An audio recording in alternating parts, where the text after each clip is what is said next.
हम बात करते हैं अभी एड्स की। तो एड्स का फुल फॉर्म होता है एक्वायर्ड इम्यूनोडिफिशियंसी सिंड्रोम।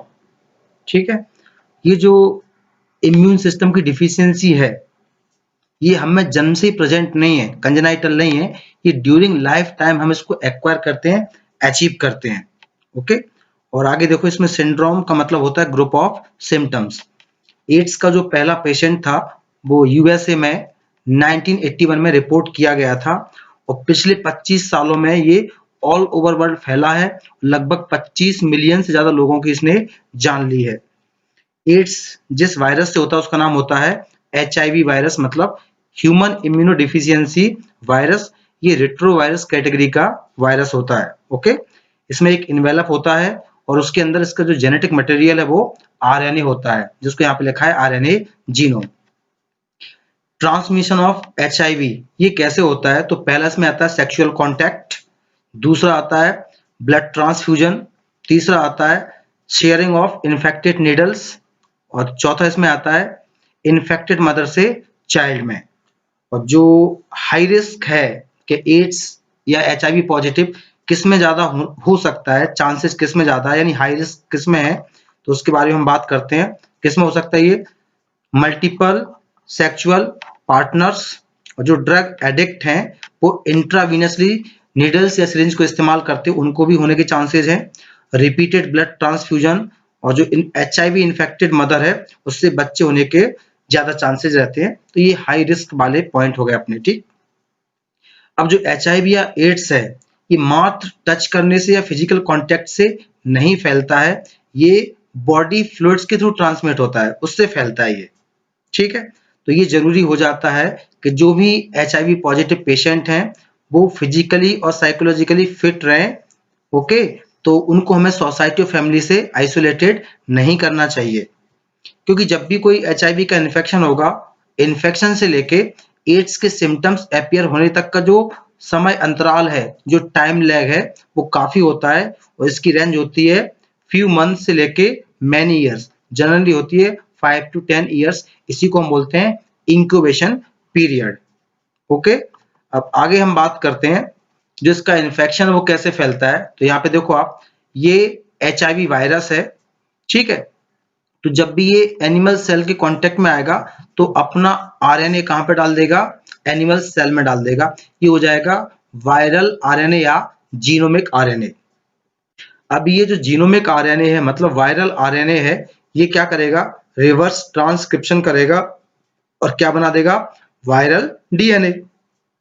अब ये जो वायरल DNA है ये होस्ट के DNA में मिक्स हो जाएगा। ठीक है, तो जो DNA होस्ट में मिक्स हो गया, अभी वापस जो RNA बनाएगा वो कौन सा RNA बनाएगा? वायरल RNA, और ये पैक होके वायरस की बहुत सारी कॉपी तैयार कर देगा और ये यहां से ब्लड में रिलीज कर दी जाएंगी। ठीक है, तो आगे इसी पैराग्राफ में इसके बारे में लिखा हुआ है कि जो वायरस एंटर करता है मैक्रोफेज में, ठीक है, तो उसका जो RNA है, यानी जो उसका जीनोमिक RNA है, वो क्या करेगा? रेप्लिकेट करेगा और वायरल DNA बना देगा थ्रू रिवर्स ट्रांसक्रिप्टेज। ठीक है, इस एंजाइम की हेल्प से वो रिवर्स ट्रांसक्रिप्शन करेगा और क्या बना देगा? वायरल DNA बना देगा। अब ये जो वायरल DNA है ये होस्ट DNA के साथ मिक्स हो जाएगा और क्या करेगा? वायरल पार्टिकल्स को प्रोड्यूस करेगा। ओके, तो इस टाइम पर जो मैक्रोफेज है वो HIV की फैक्ट्री की तरह काम करती है। साथ में क्या होता है, ये जो HIV है वो हेल्पर टी सेल में एंटर कर जाएगा और वहां पर रेप्लिकेट करेगा और वायरस के प्रोजेनी प्रोड्यूस करेगा। अभी ये जो वायरस के प्रोजेनी है ये ब्लड में रिलीज कर दिए जाएंगे और दूसरे हेल्पर टी सेल को ये अटैक करेगा। इससे क्या होगा? पेशेंट में धीमे धीमे जो हेल्पर टी सेल है उसका नंबर कम होने लगेगा, जिससे उसको क्या होगा? इम्यून सिस्टम वीक होने लगेगा और उसको फीवर, डायरिया, वेट लॉस ऐसे सिम्टम से वो सफर होने लगेगा। ठीक, कुल मिला के हेल्पर टी सेल का अगर काउंट कम हुआ है तो उस पेशेंट का इम्यून सिस्टम वीक हो गया, जिससे वो कई सारे इन्फेक्शन के लिए ससेप्टिबल हो जाएगा, प्रोन हो जाएगा। और सबसे कॉमन जो इन्फेक्शन होता है बैक्टीरिया में वो होता है माइकोबैक्टीरियम, का मतलब टीबी से ज्यादा ग्रसित होते हैं लोग। यानी अगर मैं भारत की बात करूं तो एड्स का पेशेंट में टीबी का इन्फेक्शन सबसे कॉमन होता है। इसके अलावा वायरस, फंगस, टॉक्सोप्लाज्मा जैसे पैरासाइट का भी इन्फेक्शन होता है। और जो इम्यूनोडिफिशिएंट कंडीशन है उसके वजह से ये अपने आप को कोई भी इन्फेक्शन से प्रोटेक्ट नहीं कर पाता है। ओके, तो आगे इसके टेस्ट की बात की गई है। तो जो एड्स का टेस्ट है उसको हम बोलते हैं एलाइजा। इसका फुल फॉर्म होता है एंजाइम लिंक्ड इम्यूनोसॉर्बेंट एसे। और जो ट्रीटमेंट है इसको हम बोलते हैं एंटी रिट्रोवायरल ट्रीटमेंट। ओके, ये सिर्फ पार्शियली अफेक्टेड है, यानी ये सिर्फ पार्शियली अफेक्टिव है, मतलब लाइफ को प्रोलॉन्ग कर देता है लेकिन डेथ को नहीं रोक पाता है। मतलब डेथ तो इनविटेबल है, मतलब मृत्यु निश्चित है। तो अगला पॉइंट हम पढ़ते हैं प्रिवेंशन ऑफ एड्स। तो एड्स का कोई इलाज तो प्रॉपर है नहीं, तो इसको हम बोलते हैं नो क्योर, मतलब इसका इलाज अवेलेबल है ही नहीं, सिर्फ प्रिवेंशन ही एक बेस्ट ऑप्शन हो सकता है। ठीक है, तो जो एचआईवी का इन्फेक्शन है ये कॉन्शियस है, हमको पता है, ऐसा नहीं कि ये अनजाने में आपको आ गया है। जैसे निमोनिया और टाइफाइड आता है ऐसे अनजाने में नहीं आया ये, ठीक है, इनएडवर्टेंटली नहीं आया ये आप में जानबूझकर आया है। ठीक है, अब जो ब्लड ट्रांसफ्यूजन से जो इन्फेक्शन आया या मदर से फीटस में चला गया, ये पुअर मॉनिटरिंग की वजह से होता है। ठीक है, तो ऐसा नहीं कि आप एक बहाना बना दो अज्ञानता का, मुझे पता नहीं था ये। तो एक कहावत है, डोंट डाई ऑफ इग्नोरेंस, अज्ञानता से मत मरो। हमारे देश में जो भारत सरकार है इसका एक ऑर्गेनाइजेशन, इसको हम बोलते हैं नेको, इसको हम बोलते हैं नेशनल एड्स कंट्रोल ऑर्गेनाइजेशन। इसके अलावा दूसरे भी नॉन गवर्नमेंटल ऑर्गेनाइजेशन है जिसको हम बोलते हैं एनजीओ। ये लोगों को एजुकेट करते हैं और एड्स के बारे में काफी बताते हैं या उनको जागरूकता फैलाते हैं उनमें। ठीक है, WHO ने भी बहुत सारे प्रोग्राम्स स्टार्ट किए हैं, जैसे ब्लड को हमेशा ब्लड बैंक से लेना चाहिए, और जो सिरिंज और निडल्स हैं वो डिस्पोजेबल इस्तेमाल करना चाहिए, कंडोम्स को फ्री में डिस्ट्रीब्यूट करना चाहिए, और जो ड्रग एब्यूज है उसको कंट्रोल करना चाहिए। ठीक है, सेफ सेक्स करना चाहिए, और जिस पॉपुलेशन में एचआईवी होने के चांसेस बहुत ज्यादा हैं, मतलब ससेप्टिबल है, मतलब प्रोन है, वहां पर रेगुलर चेकअप भी करना चाहिए। ओके, आगे देखते हैं। अब जिसको भी एचआईवी इन्फेक्शन या एड्स है उसको ये छुपाना नहीं चाहिए, उससे क्या होगा फिर वो बहुत लोगों में फैलता जाता है। ऐसे लोगों को हेल्प और सिंपैथी की आवश्यकता होती है, हमें सोसाइटी से उनको त्यागना नहीं चाहिए, उनको मतलब एक अलग दृष्टि से नहीं देखना चाहिए, कहने का मतलब ये है। तो अगर ये जो मेडिकल है और जो सोसाइटी है इनके भाईचारे से ऐसी बीमारियों को टैकल किया जा सकता है और उनको फैलने से रोका जा सकता है।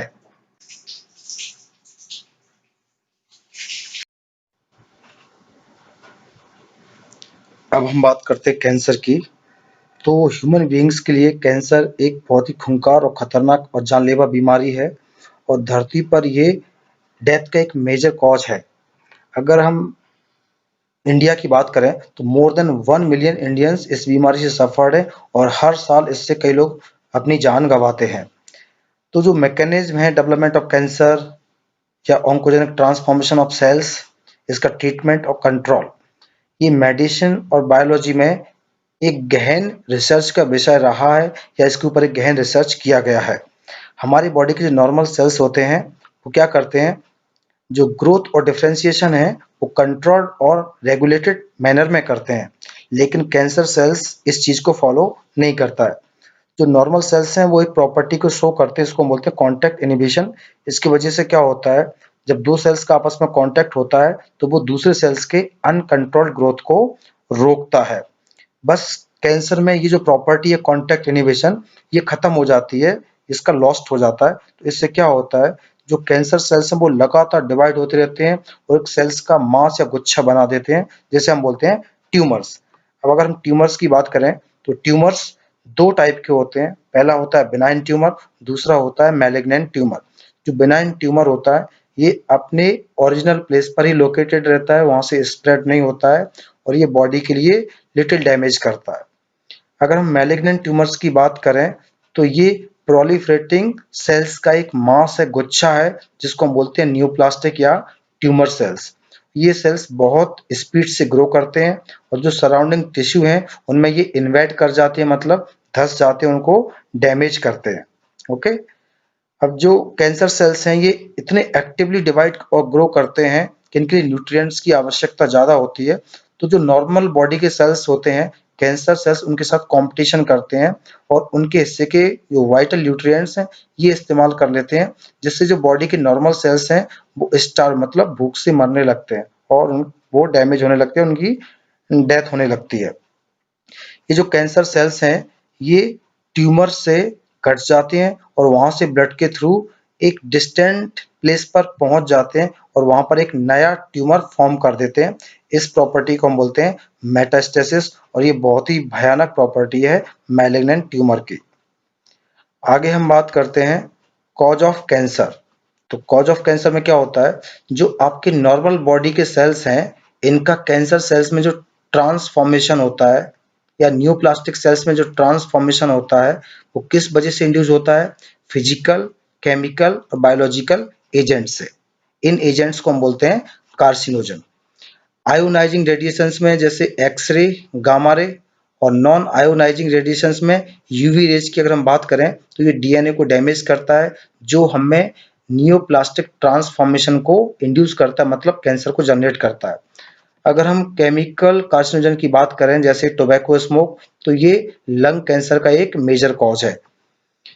ऐसे कैंसर कॉजिंग करने वाले कुछ वायरस भी होते हैं, इसको हम बोलते हैं ऑन्कोजेनिक वायरस और इनके जीन्स को हम बोलते हैं वायरल ऑन्कोजीन्स। ऐसे ही हमारे बॉडी के नॉर्मल सेल्स में भी सेलुलर ऑन्कोजीन्स या प्रोटो ऑन्कोजीन्स जिसको हम बोलते हैं सी ऑन्क, इनको भी आइडेंटिफाई किया गया है। और ये जो जीन्स हैं यानी प्रोटो ऑन्कोजीन्स हैं ये सर्टेन कंडीशंस में एक्टिवेट हो जाते हैं और हमारे बॉडी के नॉर्मल सेल्स को ऑन्कोजेनिक ट्रांसफॉर्मेशन करके कैंसर सेल्स में डेवलप कर देते हैं। आगे हम बात करते हैं कैंसर डिटेक्शन एंड डायग्नोसिस। अगर कैंसर का अर्ली डिटेक्शन हो जाए तो बहुत सारे केसेस में इसका सक्सेसफुली ट्रीटमेंट किया गया है और इसका जो डिटेक्शन है वो किस पर बेस्ड होता है, mainly biopsy and histopathological studies पर। टिश्यू के केस में अगर हम बात करें और ल्यूकेमिया की अगर हम बात करें तो इसमें हमको ब्लड और बोन मैरो टेस्ट करना पड़ेगा। बायोप्सी के बारे में यहाँ पर बताया गया है। तो बायोप्सी में हम क्या करते हैं, जो भी सस्पेक्टेड टिश्यू होता है उसका हम एक पीस कट करते हैं और उसको बहुत सारे थिन स्लाइड्स या सेक्शंस में डिवाइड कर देते हैं, फिर उसको हम स्टेन करते हैं और माइक्रोस्कोप के अंदर एग्जामिन करते हैं और ये काम कौन करता है, पैथोलॉजिस्ट। ऐसी आपकी बॉडी का जो इंटरनल ऑर्गन्स है इनमें कैंसर को डिटेक्ट करने के लिए भी कुछ टेक्निक्स हैं। जैसे पहला इसमें रेडियोग्राफी। रेडियोग्राफी हम क्या करते हैं, एक्सरे को इस्तेमाल करते हैं और दूसरा है अपना सीटी स्कैन मतलब कंप्यूटेड टोमोग्राफी। तो सीटी में भी हम क्या करते हैं, एक्सरे को ही इस्तेमाल करते हैं लेकिन ये 3D इमेज को फॉर्म करता है। तीसरा है अपना एमआरआई, इसको हम बोलते हैं मैग्नेटिक रेजोनेंस इमेजिंग। ये भी बहुत ज़्यादा यूजफुल होता है कैंसर को डिटेक्ट करने में। इसमें क्या करते हैं, स्ट्रॉन्ग मैग्नेटिक फील्ड और नॉन आयोनाइजिंग जो रेडिएशंस हैं उनका यूज करके हम जो बॉडी के लिविंग सेल्स हैं उनकी पैथोलॉजिकल और फिजियोलॉजिकल जो चेंजेस हैं उनको डिटेक्ट किया जाता है। ऐसे ही आगे हम बात करते हैं जो कैंसर स्पेसिफिक एंटीजेंस होते हैं उसके अगेंस्ट बॉडी में क्या बन जाते होंगे, एंटीबॉडीज, और इन एंटीबॉडीज को हम डिटेक्ट करके कैंसर को भी आइडेंटिफाई कर सकते हैं। अगर हम मॉलिक्यूलर बायोलॉजी को अप्लाई करें तो कुछ जीन्स होते हैं इनको अगर हम डिटेक्ट कर लें, क्योंकि ये जीन्स क्या होते हैं, कैंसर के लिए बहुत ज्यादा ससेप्टिबल होते हैं और ये पेरेंट से ऑफ स्प्रिंग में ट्रांसमिट होते हैं। अगर हम इन जीन्स को पहले से ही पहचान लेते हैं तो कैंसर के प्रिवेंशन में ये बहुत ज्यादा मददगार होते हैं। ठीक है, और ऐसे इंडिविजुअल को हम क्या कर सकते हैं, जो पर्टिकुलर कार्सिनोजन है जिसके लिए वो ससेप्टिबल है उसको अवॉइड करने के बारे में हम उसको बता सकते हैं। जैसे अगर कोई लंग कैंसर का केसेस है तो उसको हम बोल सकते हैं कि हम टोबैको स्मोक मत करो या इस चीज को अवॉइड करो। आगे बात कर रहे हैं हम ट्रीटमेंट ऑफ कैंसर। तो इसका जो ट्रीटमेंट होता है वो मेनली 3 तरीके से होता है। पहला होता है सर्जरी, दूसरा होता है रेडिएशन और तीसरा होता है इम्यूनोथेरेपी। तो रेडियोथेरेपी में हम क्या करते हैं, जो घातक रेडिएशंस होते हैं इनसे हम कैंसर सेल्स को डैमेज करते हैं। बस यहाँ पर थोड़ा सा ध्यान रखना पड़ता है कि जो बॉडी के नॉर्मल सेल्स हैं वो डैमेज ना हो। अगर हम कीमोथेरेपी की बात करें तो इसमें कुछ ड्रग्स इस्तेमाल करते हैं जो कैंसर सेल्स को डैमेज करते हैं, और जो मेजॉरिटी ऑफ ड्रग्स है इनके कुछ साइड इफेक्ट होते हैं जैसे हेयर लॉस और एनीमिया। ठीक है, अब ज्यादातर कैंसर में हम क्या करते हैं, सर्जरी, रेडियोथेरेपी और कीमोथेरेपी का कॉम्बिनेशन इस्तेमाल करते हैं। ठीक है, अब यहाँ पे एक सेंटेंस और आता है, हमारा जो इम्यून सिस्टम है ये कैंसर सेल्स को, अगर वीक है तब की बात कर रहा हूं मैं, तो ये कैंसर सेल्स को डिटेक्ट नहीं कर पाएगा और प्रॉपर्ली डिस्ट्रॉय नहीं कर पाएगा। तो इस कंडीशन में हम क्या करते हैं, पेशेंट में कुछ सब्सटेंस देते हैं, इनको हम बोलते हैं बायोलॉजिकल रिस्पॉन्स मॉडिफायर। इसमें हम इस्तेमाल करते हैं अल्फा इंटरफेरॉन। तो जो अल्फा इंटरफेरॉन है वो क्या करेगा, हमारे इम्यून सिस्टम को एक्टिवेट करेगा ताकि वो कैंसर सेल्स को डिस्ट्रॉय करने में मदद कर सके।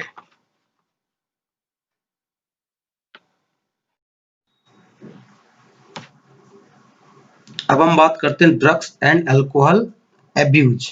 तो जो सर्वे और स्टैटिस्टिक्स हैं ये शो करते हैं कि यूथ में इनका उपयोग सबसे ज्यादा किया जाता है, और ये रियल में बहुत ही चिंता का विषय है क्योंकि इनके बहुत सारे हार्मफुल इफेक्ट्स होते हैं। तो अगर हम उनको प्रॉपर एजुकेशन दें, गाइडेंस दें, तो उनको इस समस्या से बचाया जा सकता है और वो भी एक हेल्थी लाइफस्टाइल जी सकते हैं। अब जो ड्रग्स जो कॉमनली एब्यूज होते हैं वो कौन कौन से होते हैं, opioids, cannabinoids and Coca alkaloids. और जो मेजॉरिटी है इनकी वो किससे मिलती है, फ्लावरिंग प्लांट्स यानी एंजियोस्पर्म से, और कुछ एक फंजाई से प्राप्त किए जाते हैं। हम बात करते हैं ओपिएट्स ड्रग्स की। तो हमारे बॉडी में जो ओपिएट रिसेप्टर्स हैं ये होते हैं जिनसे ये ओपिएट ड्रग क्या करते हैं, बाइंडिंग करते हैं। और ये जो रिसेप्टर्स हैं मेनली वो कहां पर होते हैं, हमारे सेंट्रल नर्वस सिस्टम में और गैस्ट्रो इंटेस्टाइनल ट्रैक्ट में होते हैं। हेरोइन को हम कॉमनली बोलते हैं स्मैक, जो केमिकली क्या होता है, डाई एसिटाइल मॉर्फिन होता है, और ये white odourless bitter crystalline compound होता है, और इसको हम मॉर्फिन के एसिटिलेशन से प्राप्त करते हैं। अगर हम मॉर्फिन की बात करें तो morphine latex of Poppy plant से प्राप्त होता है। इसको मैं यहाँ पे बताता हूँ, ये देखिए ये आपका पॉपी प्लांट है, इसमें अगर आप कट लगाओगे इसके फ्रूट्स में, ये अनराइप फ्रूट है, तो यहाँ पे जो लेटेक्स निकलेगा, जो मिल्क निकलेगा, उसी से क्या बनता है, मॉर्फिन। और उसी मॉर्फिन का हम एसिटिलेशन करके क्या बनाते हैं, डाई एसिटाइल मॉर्फिन यानी हेरोइन या स्मैक। अब देखो आगे, जो आपका हेरोइन है उसको हम कैसे लेते हैं, स्नोर्टिंग मतलब नाक से लेते हैं। आपने पिक्चरों में देखा होगा वो लाइन सी बना लेते हैं उस ड्रग्स की, उसको नाक से एकदम स्पीड से सूंघने का काम करते हैं। ठीक है, और कैसे करते हैं, इंजेक्शन से। अब जो आपका हेरोइन होता है ये डिप्रेसेंट होता है, ये आपकी बॉडी फंक्शन को या बॉडी एक्टिविटीज को स्लो डाउन कर देता है। आगे हम देखते हैं कैनाबिनॉइड्स, ये भी ग्रुप ऑफ केमिकल्स है। ये क्या करता है, कैनाबिनॉइड रिसेप्टर्स है ना उसके साथ इंटरेक्ट करता है, और ये जो कैनाबिनॉइड रिसेप्टर्स होते हैं ये मेनली हमारे ब्रेन में होते हैं। तो जो नेचुरल कैनाबिनॉइड्स होता है ये कहां से प्राप्त होता है हमको, इनफ्लोरेसेंस ऑफ कैनाबिस सटाइवा, यानी जो फूलों का गुच्छा होता है कैनाबिस सटाइवा उससे हमको प्राप्त होता है। आगे देखो, जो फ्लावर टॉप्स होते हैं, लीव्स होती हैं, रेजिन होते हैं किसके, कैनाबिस सटाइवा के, इनको हम वेरियस कॉम्बिनेशन में इस्तेमाल करके मारिजुआना, हाशीश, चरस और गांजा जैसी चीजों को बनाते हैं।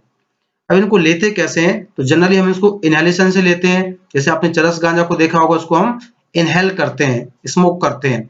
और दूसरा कैसे लेते हैं, इसको हम ओरल इंजेक्शन। आपने भांग को देखा होगा, भांग के लड्डू बनते हैं, भांग के पकौड़े बनते हैं, या दूध में मिला के लस्सी के फॉर्म में लेते हैं, तो ये सब किस में आ जाएगा, ओरल इंजेक्शन में आ जाएगा। इसका जो इफेक्ट है वो सबसे ज्यादा कहां पर पड़ता है, कार्डियोवैस्कुलर सिस्टम पे पड़ता है। यहाँ पे आप ये फोटो देख रहे हो, ये पिक्चर देख रहे हो, ये क्या है, कैनाबिनॉइड का मॉलिक्यूल है। इसको याद ही करना पड़ेगा आपको। तो ये दिखने में हाथी जैसा लग रहा है, या इसको आप स्पर्म मान लेना, इसको ओवम। तो आप कुछ भी ट्रिक लगा के, थोड़ा लॉजिक लगा के इसको याद कर सकते हो। ये कैनाबिस सटाइवा यानी भांग की पेड़ की लीव्स हैं, इनको भी ध्यान से देख लो, आगे चल के काम में आएगा। आगे बात करते हैं हम कोका एल्कोलॉइड्स या कोकेन की। तो ये जो कोका एल्कलॉइड है ये कोका प्लांट से प्राप्त होता है, जिसको हम बोलते हैं एरिथ्रोजाइलम कोका, और ये मूलतः साउथ अमेरिका का प्लांट होता है। ये हमारे बॉडी में एक न्यूरोट्रांसमीटर होता है डोपामाइन, उसको इंटरफेयर कर देता है, उसको डिस्टर्ब कर देता है। ठीक है, अब ये जो कोकेन इसको हम कॉमनली क्या बोलते हैं, कोक या क्रैक, और इसको हम स्नोर्ट करते हैं, नाक से लेते हैं। ये हमारे नर्वस सिस्टम को बहुत ज्यादा स्टिमुलेट करता है, जिससे क्या होता है, हमको एक यूफोरिया की फीलिंग आती है। यूफोरिया मतलब होता है वेल बीइंग, टेम्पोररी हैप्पीनेस, आपको मजे आएंगे इसको लेने के बाद, और ये आप में एनर्जी के लेवल बढ़ा देगा। अगर हम कोकेन का एक्सेसिव डोज लेते हैं तो ये आप में हेलुसिनेशन क्रिएट कर देगा, यानी आप में भ्रम पैदा कर देगा और आप एक ड्रीमी स्टेट में चले जाओगे। इसके अलावा एट्रोपा बेलाडोना और धतूरा, इसमें भी हेलुसिनोजेनिक प्रॉपर्टी होती है। अब आजकल देखा गया है कि बहुत सारे स्पोर्ट्स पर्सन कैनाबिनॉइड्स को इस्तेमाल करते हैं, जबकि ये गलत है, ऐसा उनको नहीं करना चाहिए, क्योंकि आजकल तो कोई भी एथलीट हो, डोप टेस्ट होता है तो उसमें ही पकड़ा जाता है तो मेडल भी छीन के उसको बाहर निकाल दिया जाता है। अब कुछ ड्रग्स होते हैं जैसे बार्बिचुरेट्स, एम्फेटामाइंस, बेंजोडाइजेपिन्स और इसके जैसे और भी बहुत सारे ड्रग्स होते हैं, इनको मेडिसिन की तरह यूज करते हैं। किसके लिए? जैसे किसी को मेंटल इलनेस है, डिप्रेशन है, इंसोम्निया है। इंसोम्निया का मतलब होता है नींद का ना आना, मतलब अनिद्रा। लेकिन कुछ लोग क्या करते हैं, इसको अपने मजे के लिए नशे के फॉर्म में इस्तेमाल करते हैं, तो इसको यहाँ पे लिखा हुआ है एब्यूज। हम अब मॉर्फिन की बात करते हैं। मॉर्फिन बहुत ही इफेक्टिव सेडेटिव और पेन किलर होता है। तो जब भी सर्जरी होती है तो उसके बाद मॉर्फिन का इंजेक्शन लगाते हैं तो पेशेंट को उस सर्जरी का पेन नहीं होता है। इसकी दो वजह हो सकती है, एक तो ये सेडेटिव है तो पेशेंट को नींद आएगी और उसका पेन भी कम हो जाएगा। तो अल्टीमेटली जो छोटी मोटी पेन किलर वो काम नहीं करते हैं, ऑपरेशन के बाद या सर्जरी के बाद तो हम मॉर्फिन का ही इंजेक्शन लगाते हैं। अब बहुत सारे प्लांट्स होते हैं, फ्रूट्स होते हैं, सीड्स होते हैं, जिनमें हेलुसिनोजेनिक प्रॉपर्टीज होती हैं और इनको कई सौ सालों से देसी दवाइयों में, रिलीजियस यानी धार्मिक सेरेमनीज में और धार्मिक अनुष्ठानों में पूरी धरती पर इस्तेमाल किया जाता है। अब हम बात करते हैं यहाँ पर ड्रग एब्यूज की। तो जब भी इन ड्रग्स को हम मेडिसिनल पर्पज के अलावा, या डॉक्टर ने आपको जितना अमाउंट बताया, डॉक्टर ने बोला आपको इतना डोज चाहिए, आप उससे ज्यादा डोज ले रहे हो, डॉक्टर ने बोला सिर्फ 2 बार लेना है, आप उसको 10 बार ले रहे हो, तो जो यहाँ पे लिखा है ना, और इन अमाउंट्स और फ्रीक्वेंसी, अगर आप उसकी प्रॉपर डोज नहीं लोगे तो उससे क्या होगा, ये आपके फिजिकल, फिजियोलॉजिकल और साइकोलॉजिकल फंक्शंस को इंपेयर कर देगा, डिस्टर्ब कर देगा। इसी को हम बोलते हैं ड्रग एब्यूज। ओके, अब आगे हम बात करते हैं स्मोकिंग की। तो स्मोकिंग जब हम स्टार्ट करते हैं तो ये आपको हार्ड ड्रग्स लेने के लिए एक रास्ता तैयार करता है, क्योंकि हम डायरेक्ट हेरोइन कोकेन को इस्तेमाल नहीं करते हैं, पहले हम छोटा मोटा नशा करते हैं जैसे स्मोकिंग, लेकिन इससे आपको आगे का रास्ता क्लियर हो जाता है। तो जो टोबैको है, ये लगभग 400 साल से भी ज्यादा सालों से इस्तेमाल किया जा रहा है इंसान के द्वारा। इसको हम स्मोक करते हैं, बीड़ी सिगरेट सबने सुना होगा, च्यू करते हैं गुटखा खाने में, इसको स्नफ नाक के थ्रू भी लेते हैं। अब जो टोबैको है इसमें बहुत सारे केमिकल्स रहते हैं, जिसमें से मेन रहता है निकोटिन, जो कि एक एल्कलॉइड होता है। ये जो निकोटिन है ये हमारे बॉडी में एड्रिनल ग्लैंड को स्टिमुलेट करता है कि वो एड्रिनलिन और नॉर एड्रिनलिन हॉर्मोन्स को निकाले, और ये हॉर्मोन्स क्या करेगा, हमारे ब्लड प्रेशर को बढ़ा देगा और हमारी हार्ट रेट को भी बढ़ा देगा। अब जो स्मोकिंग है इससे क्या क्या होता है, तो कैंसर होता है। क्या क्या का कैंसर होता है? लंग्स का कैंसर होता है, यूरिनरी ब्लैडर का कैंसर होता है, और थ्रोट मतलब गले का भी कैंसर होता है। ठीक है, इसके अलावा ब्रोंकाइटिस हो जाएगा, एम्फाइसीमा हो जाएगा, कोरोनरी हार्ट डिजीज हो जाएगा और गैस्ट्रिक अल्सर हो जाएंगे, और भी बहुत सारे सिम्टम्स या बीमारियां आप में हो जाएंगी। और जो लोग टोबैको को च्यू करते हैं उनको ओरल कैविटी का कैंसर हो जाता है। अगर हम दुनिया में या भारत में बात करें तो मेल में सबसे ज्यादा माउथ थ्रोट कैंसर के केसेस देखे गए हैं। इसके अलावा जो स्मोकिंग है वो कार्बन मोनोऑक्साइड को प्रोड्यूस करता है ब्लड में, और कार्बन मोनोऑक्साइड जो हीमोग्लोबिन है उसकी ऑक्सीजन के साथ जो बाइंडिंग है उसको कम कर देता है, जिससे हमारे बॉडी में ऑक्सीजन की कमी होने लगती है। इसको मैं आपको ऐसे बता सकता हूँ, मैंने अगर सांस ली तो मेरे अंदर क्या चला गया, कार्बन मोनोऑक्साइड भी चला गया और ऑक्सीजन भी चला गया। लेकिन कार्बन मोनोऑक्साइड ऑक्सीजन के कंपैरिजन में 230 गुना स्पीड से मेरे हीमोग्लोबिन से जुड़ जाएगा, जिससे ऑक्सीजन की जुड़ने को जगह नहीं बचेगी और मेरी बॉडी में ऑक्सीजन की कमी हो जाएगी, जिसको हम बोलते हैं हाइपोक्सिया। इसके अलावा जब भी आप सिगरेट का पैकेट खरीदते हो तो उस पर एक वैधानिक चेतावनी लिखी रहती है, ठीक है, और इन सब चीजों को देखकर हमें लगता है कि इसमें बहुत ज्यादा एडिक्टिव नेचर है टोबैको का, तो हमें इसके इस प्रॉपर्टी को देखकर इसको इस्तेमाल नहीं करना चाहिए। और अगर आपको लत नहीं छूटती है तो आपको प्रॉपर काउंसलिंग या मेडिकल हेल्प भी लेना चाहिए। आगे हम देखते हैं adolescence and drug alcohol abuse. तो एडोलेसेंस का मतलब एक पीरियड या एक प्रोसेस जिसमें क्या होता है, बच्चा मैच्योर हो जाता है, मतलब उसमें एक समाज में प्रभावी भागीदारी के लिए और उसके व्यवहार में एक विश्वास जागता है और वो उनमें पार्टिसिपेट करता है। कहने का मतलब ये है कि बच्चा बड़ा हो चुका है। ये जो कंडीशन है एडोलेसेंस की, ये 12 से 18 साल के बीच की होती है और इसको हम ऐसे बोल सकते हैं कि चाइल्डहुड और एडल्टहुड के बीच की ब्रिज है या एक लिंक है। और इस टाइम पर उसमें बायोलॉजिकल और बिहेवियरल चेंजेस होते हैं। बायोलॉजिकल चेंजेस का मतलब है कि अगर मेल है तो उसमें दाढ़ी मूंछ आ जाएगी, आवाज भारी हो जाएंगे, थोड़ा एग्रेशन आ जाएगा। अगर हम फीमेल की बात करें तो उसमें वॉइस जो है, पिच है, वो हाई हो जाएगा, ब्रेस्ट का डेवलपमेंट हो जाएगा। और जो बिहेवियरल चेंजेज है उसमें आने लगता है, बच्चा जब रहता है तो कोई भी काम करने में हेजिटेट नहीं होता है, लेकिन इस टाइम पर हमें शर्म हया आने लगती है, क्या करना क्या नहीं करना ये सब हमें आने लगते हैं, हेजिटेशंस भी आने लगते हैं। ठीक है, तो ये जो अवस्था है एडोलेसेंस की, ये बहुत ही ज्यादा वल्नरेबल फेज होता है मेंटल एंड साइकोलॉजिकल डेवलपमेंट के लिए। यानी यहाँ पर हम बच्चे को जो चीज सिखाएंगे वो जिंदगी भर ताउम्र उसमें रहेगी।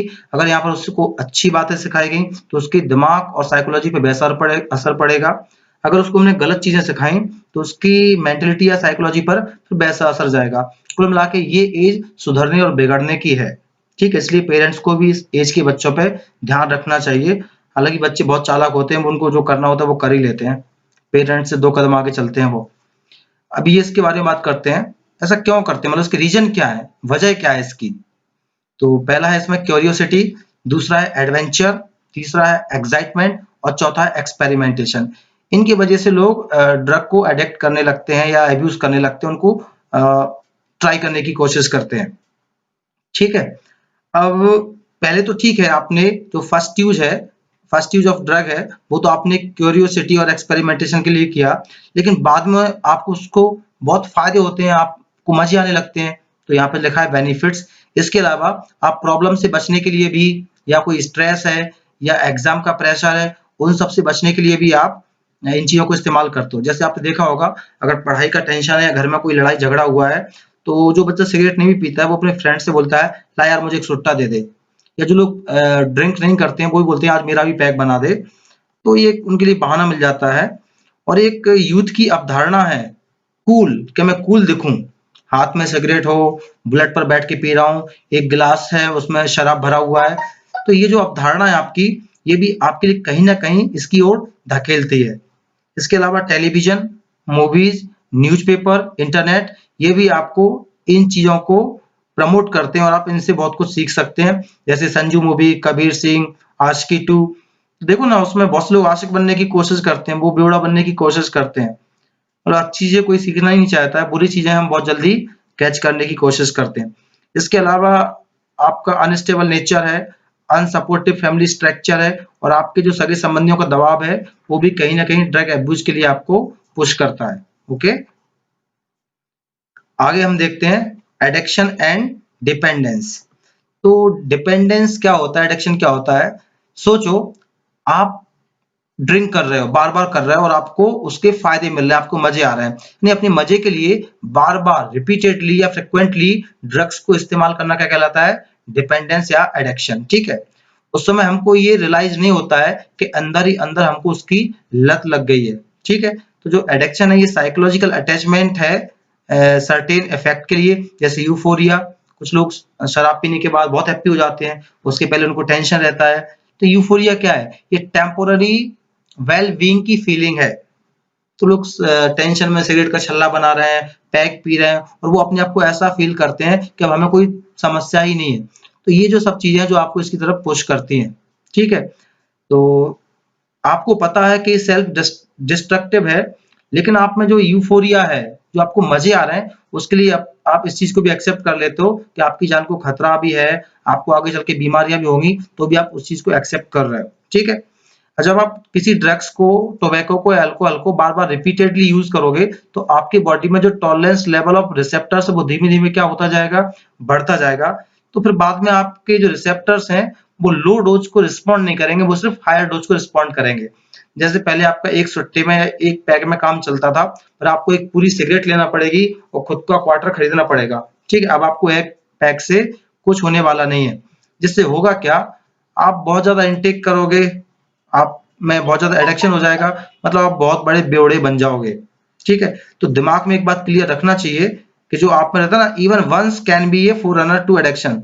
हम लोगों में एक आदत रहती है, एक बार तो मुझे हेरोइन टेस्ट करनी है, कोकेन टेस्ट करना है, एक बार तो ड्रग लेना है, एक बार सुट्टा मारना है, कैसा फील होता है, एक पैक लेना है, एक बार विस्की लेना है, रम लेना है, फिर कभी नहीं पीऊंगा। ऐसा मत सोचो। आपकी जो सोच है ना, इवन वंस, यही आपके एडिक्शन का फोर रनर है, यही आपकी पहली सीढ़ी है। तो जिसको लत नहीं है वो एक ही बार सुट्टा मत मारना, एक बार सुट्टा मार लिया तो आपका फिर मन होगा चलो ठीक है क्या हो गया, और आप क्या फील करोगे, मुझे कौन सी लत लग गई, लेकिन आपको लगती जा रही है, आपको पता ही नहीं चलेगा। ठीक है, तो कुल मिला के धीमे धीमे ये अपने दुष्चक्र में आपको खींचता जाएगा और आप इस जाल में फंसते चले जाओगे। तो आपको प्रॉपर गाइडेंस नहीं मिला है या आप लोगों से बातचीत नहीं करते हो तो आप इसमें फंसते ही चले जाओगे। आगे हम बात करते हैं डिपेंडेंस की।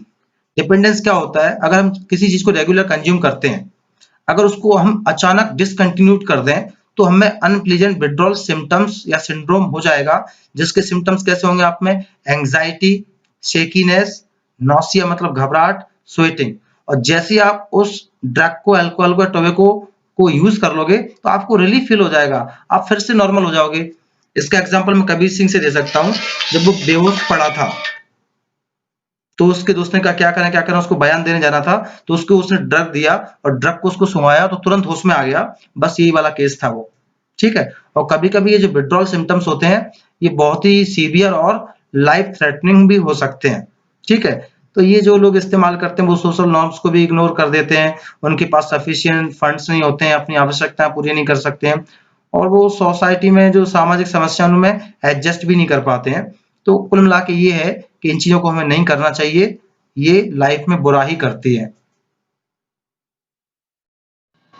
आगे हम देखते हैं इफेक्ट्स ऑफ ड्रग और अल्कोहल एब्यूज। मतलब ड्रग और अल्कोहल एब्यूज के इफेक्ट क्या है, प्रभाव क्या है। तो इसका जो इमीडिएट एडवर्स इफेक्ट है वो क्या है, रेकलेस बिहेवियर मतलब लापरवाह व्यवहार, वैंडलिज्म मतलब तोड़फोड़ करना, एंड वायलेंस मतलब लड़ाई झगड़े करना। अगर हम ड्रग की एक्सेसिव डोज ले लेते हैं तो उससे हमको कोमा हो सकता है और यहाँ तक कि हमारी मौत भी हो सकती है। किस वजह से होगी ये, due to respiratory failure, heart failure और सेरिब्रल हीमोरेज। अगर हम ड्रग्स को एक कॉम्बिनेशन के फॉर्म में लेते हैं, जैसे आपने किसी भी ड्रग को अल्कोहल के साथ लिया तो इससे क्या हो जाएगा, आप में ओवरडोजिंग हो जाएगा, इससे भी मौत तक हो सकती है। अगर आप इसके साइन को पहचानना चाहते हो, इसके इफेक्ट को देखना चाहते हो तो कैसे पहचानेंगे, ड्रॉप इन एकेडमिक परफॉर्मेंस। उसका जो एकेडमिक परफॉर्मेंस है वो गिर जाएगा, जो बच्चा पहले ब्रिलियंट था वो कहीं ना कहीं मार्क्स कम लाना स्टार्ट कर देगा। ठीक है, दूसरा अपना unexplained absence from school and college, और बिना किसी वजह के वो स्कूल कॉलेज आना बंद कर देगा, उसके पास कोई प्रॉपर रीजन नहीं रहेगा। Lack of interest in personal hygiene, और अपनी जो पर्सनल हाइजीन है उसको भी वो प्रॉपर मेंटेन नहीं कर पाएगा, गंदगी से रहना स्टार्ट कर देगा, पहले बहुत तैयार होके आता था। अगला है विड्रॉल, आइसोलेशन मतलब अपने आप को आइसोलेट कर लेगा, डिप्रेस रहेगा, फटीग रहेगा, एग्रेसिव हो जाएगा, और उसका जो बिहेवियर है वो कैसा हो जाएगा, विद्रोही, रूड बिहेवियर हो जाएगा, यानी रेबेलियस बिहेवियर हो जाएगा। उसकी जो रिलेशनशिप है फैमिली और फ्रेंड्स के साथ वो भी, उसमें भी कमी आती जाएगी, जो रिलेशन पहले थे वो उतने बेहतर नहीं रहेंगे। Loss of interest in hobbies, पहले बहुत अच्छा क्रिकेट खेलता था, फुटबॉल खेलता था, यानी उसका जो भी हॉबीज थे उसमें भी उसका इंटरेस्ट कहीं ना कहीं कम हो जाएगा। और change in sleeping and eating habits, इनमें भी चेंज आएगा। और fluctuation in weight and appetite, उसका वजन और भूख में भी काफी चेंजेस आ जाएंगे। ठीक है, और ऐसा नहीं, इसके दूरगामी परिणाम भी बहुत ही खतरनाक होते हैं। अगर सोचो कोई भी एडिक्ट पर्सन है, अगर उसके पास ड्रग या अल्कोहल परचेज करने के लिए मनी नहीं है तो वो चोरी करना स्टार्ट कर देगा। और ये जो अफेक्ट हैं ये सिर्फ उस एडिक्ट पर्सन तक ही सीमित नहीं है, ये उसकी एंटायर फैमिली और फ्रेंड्स को भी मेंटली और फाइनेंशियली परेशानी में डाल देते हैं।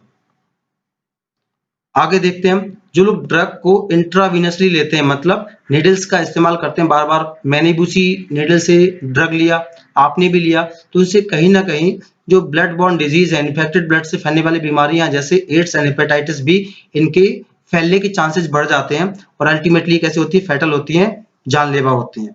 ठीक है, आगे हम बात करते हैं, अगर कोई क्रॉनिक यूजर है तो उसका नर्वस सिस्टम अफेक्ट हो जाएगा, डैमेज हो जाएगा और उसको लिवर सिरोसिस हो जाएगा। ठीक है। अगर कोई प्रेग्नेंट लेडी ड्रग्स को इस्तेमाल करती है तो इसका बुरा असर उसके फीटस पर भी पड़ेगा। आजकल क्या है, बहुत सारे स्पोर्ट्समैन भी इसको मिसयूज करते हैं ताकि उनका परफॉर्मेंस बढ़ जाए। ठीक है। अब इसका मिस यूज क्या है, देखो एनसीईआरटी ने क्या लिखा है, मिस ब्रैकेट क्या लिखा है, यूज, यानी यूज की बात कर रहा है और मिस यूज है ये भी वो बताना चाहता है। तो मिस यूज क्या है इसका, या बहुत से लोग क्या यूज करते हैं आजकल, narcotics, analgesic, anabolic steroids, diuretics and certain hormones. ये स्पोर्ट्समैन इसको इस्तेमाल करके क्या करेंगे, अपना मसल स्ट्रेंथ को बढ़ा लेंगे, बल्क को बढ़ा लेंगे, अपने मास को यानी वजन को भी गेन कर लेंगे और अपने एग्रेसिवनेस को प्रमोट कर देंगे। ठीक है। कुल मिला के इन सब वजह से उसका जो एथलेटिक परफॉर्मेंस है वो बढ़ जाएगा। ठीक। अब इसके यूज करने से साइड इफेक्ट क्या है, खास करके एनाबॉलिक स्टीरॉइड्स के, तो फीमेल अगर एनाबॉलिक स्टीरॉइड्स को इस्तेमाल करेगा तो उसमें क्या हो जाएगा, मैस्कुलाइनाइजेशन हो जाएगा, मतलब फीमेल में मेल के कैरेक्टर्स अपीयर हो जाएंगे, इंक्रीज एग्रेसिवनेस, ठीक है, मूड स्विंग होगा, डिप्रेस होगी, एबनॉर्मल मेंस्ट्रुअल साइकिल हो जाएगा और जो बॉडी और फेस पर है वहां पर हेयर्स की एक्सेसिव ग्रोथ हो जाएगी। ठीक है। क्लाइटोरिस भी बढ़ जाएगा, उसकी जो वॉइस है, आवाज है, वो भारी हो जाएगी। तो कहने का मतलब ये है कि फीमेल में मेल के कैरेक्टर आ जाएंगे। और अगर हम मेल में बात करते हैं तो मेल अगर स्टीरॉइड्स, एनाबॉलिक स्टीरॉइड्स को लेता है तो उसमें क्या हो जाएंगे, एक्ने, कील मुहासे हो जाएंगे, एग्रेसिवनेस बढ़ जाएगा उसका, मूड स्विंग होगा उसका, डिप्रेस रहेगा और जो टेस्टिकल्स है ना उनका साइज छोटा हो जाएगा, जिससे क्या हो जाएगा, स्पर्म काउंट भी कम हो जाएगा। ओके। अब इन दोनों वजह से क्या होगा, कहीं ना कहीं वो इम्पोर्टेंट हो जाएगा या स्टेरिलिटी की ओर बढ़ता जाएगा। तो आपने देखा होगा बहुत से लोग इन जो चीजों को इस्तेमाल करते हैं, ड्रग्स को, स्टीरॉइड्स को, वो नपुंसक हो जाते हैं, उनकी जो मैरिटल लाइफ है वो प्रॉपर नहीं चल पाती है ना, उनमें डिवोर्स होने के भी चांसेस ज्यादा बढ़ जाते हैं। जो आपकी किडनी और लिवर है वो जितनी पोटेंशियल से काम कर सकते, जितनी दक्षता से काम कर सकते थे, वो भी प्रॉपर काम नहीं कर सकते हैं। ब्रेस्ट का साइज बढ़ जाता है जिसको हम बोलते हैं गायनेकोमेस्टिया, और जो प्रीमेच्योर बाल्डनेस है, मतलब समय के पहले गंजापन, ये भी उनमें देखने को मिलता है। और प्रोस्टेट ग्लैंड का साइज बढ़ जाता है और फ्यूचर में प्रोस्टेट का कैंसर भी हो सकता है उनको। ठीक है।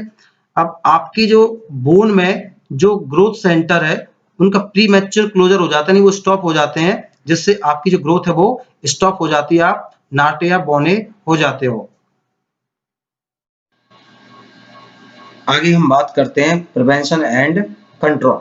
तो एक बहुत ही पुरानी कहावत है, prevention is better than cure, मतलब उपाय उपचार से बेहतर है।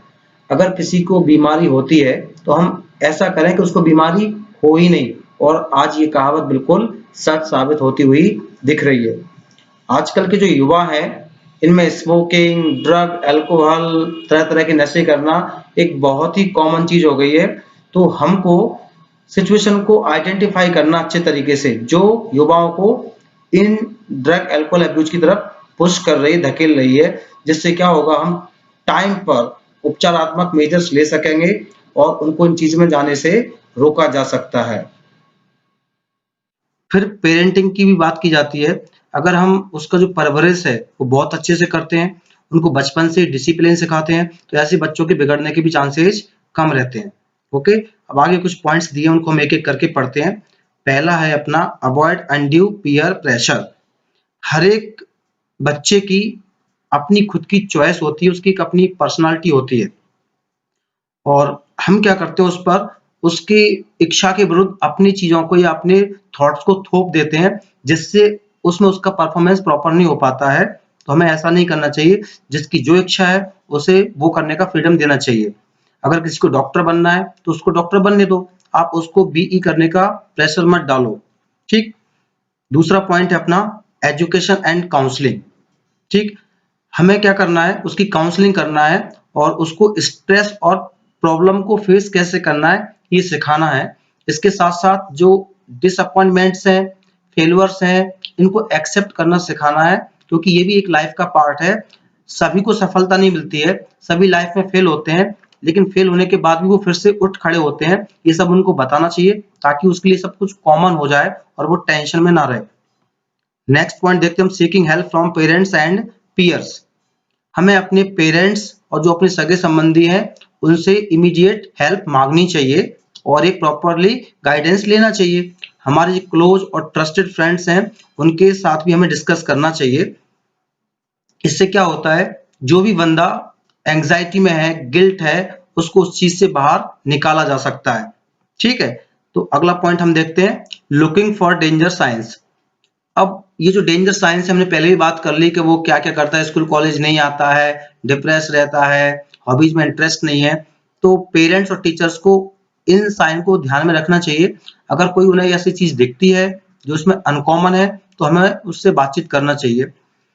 ऐसे ही हम अगर कोई भी बंदा जिसका फ्रेंड है, अगर उसने अपने फ्रेंड को कोई भी ड्रग, अल्कोहल, टोबैको, कुछ भी स्मोकिंग करते हुए, ऐसा कुछ शराब वगैरह पीते हुए देखा है, तो उसको बिना किसी हेजिटेशन के टीचर को या उसके पेरेंट्स को बताना चाहिए। ऐसा करने से क्या होगा, वो लोग टाइम पर एक एक्शन ले सकते हैं और उस बंदे को उसके अंदर धंसने से बचाया जा सकता है। अगला है अपना, seeking professionals and medical help. बहुत सारी मेडिकल फैसिलिटी अवेलेबल है। जैसे अगर कोई इंसान है जिसके लिए ये बुरी आदतें लग जाती हैं, तो उसको हम एक बहुत अच्छे साइकोलॉजिस्ट, साइकियाट्रिस्ट, डी एडिक्शन और रिहेबिलिटेशन सेंटर्स पे ले जा सकते हैं। और गलती से मान लो, ठीक है, कई बार हमको पता नहीं चलता और हम इन चीजों में चले जाते हैं, तो गलती से भी जो इन नशे के दलदल में धंस गया है उसको हेल्प मिल सकती है इन लोगों के पास जाने से। इसके अलावा जो सफर्ड पर्सन है उसका सफिशिएंट एफर्ट और उसकी विल पावर है, वो उसको इन नशे की आदतों से आसानी से बाहर निकाल सकती है। तो दोस्तों, अपना ये टॉपिक खत्म होता है हेल्थ एंड डिजीज का, जिसमें मैंने एनसीईआरटी को रीड करके बताया है। अगर आपको डिटेल लेक्चर चाहिए तो हमारा जो नीचे व्हाट्सएप नंबर है, आप उस पर कांटेक्ट कर सकते हैं। उस पर आपको पीडीएफ फाइल्स में नोट्स मिलेंगे, ट्रिक्स मिलेंगे, ऐसी एनसीईआरटी की रीडिंग के वीडियोस मिलेंगे। ठीक है, तो उसके लिए आप हमको कांटेक्ट कर सकते हो। ओके दोस्तों।